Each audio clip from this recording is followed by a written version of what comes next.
All right, Land Run 89 here with my winter preps. I'm going to kind of show you guys how I do things. Actually, this isn't how I do things. I have a 10,000 watt generator welder that it plugs right into my house, and I can shut off the grid and run that generator, and that'll usually run my heater, maybe a couple other things.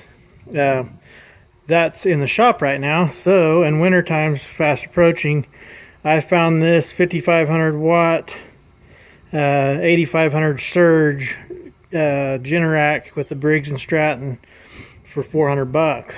It only has about 6 hours on it. That was a good deal. Found it on Facebook on one of the trade deals. I keep about 4 of these jerry cans full of gas at all times, and I got these off eBay for $23 a piece. If you go look at the little red ones with the spill proof handle, they're like $16, $17, sometimes $18. So for just a few more dollars, you can have a really nice metal. You can actually take the spout off and seal them shut. Those are really good deals. Awesome, very handy compared to the new crap they've got us using.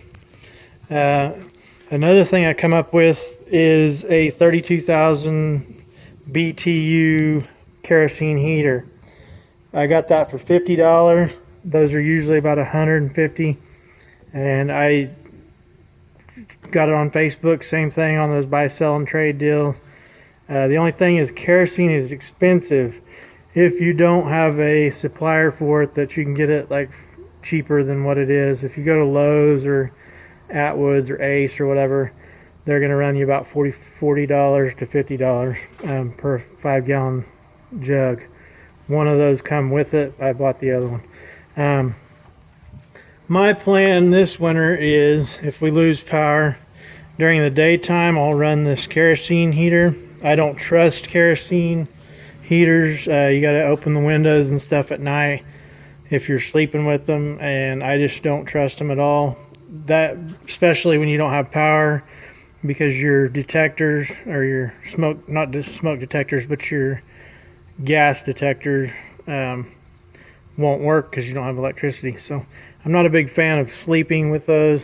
So those will be my daytime heat, and then I'll run my generator with a couple of these heaters right here in the evening or at night.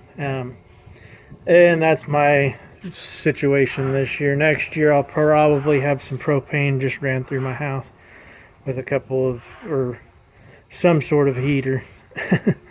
That'll put a stop to all these. First thing I'll get rid of is the kerosene heater, or I'll use that out in my garage or whatever, or barn, or however.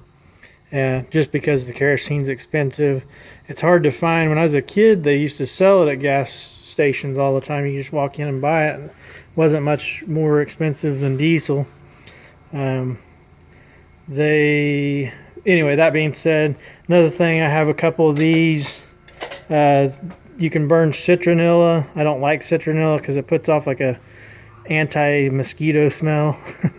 Or just clear lamp oil, or you can run kerosene in it. Do not put anything else other than those 3 items in these little jobbers. They can blow up if you're not real careful with what you use. And then I have some extra wicks. I have 2 or 3 of these. I have some extra jerry cans as well. But anyway, that's my approach to winter, or my cure for winter this year. We lose power about every 3 months due to tornadoes and then ice storms. We got straight line winds quite a bit. We live in western Oklahoma, and people don't realize how cold it can get in western Oklahoma. I think the temperature, one of the coldest, is like negative 15 degrees, which doesn't sound very cold.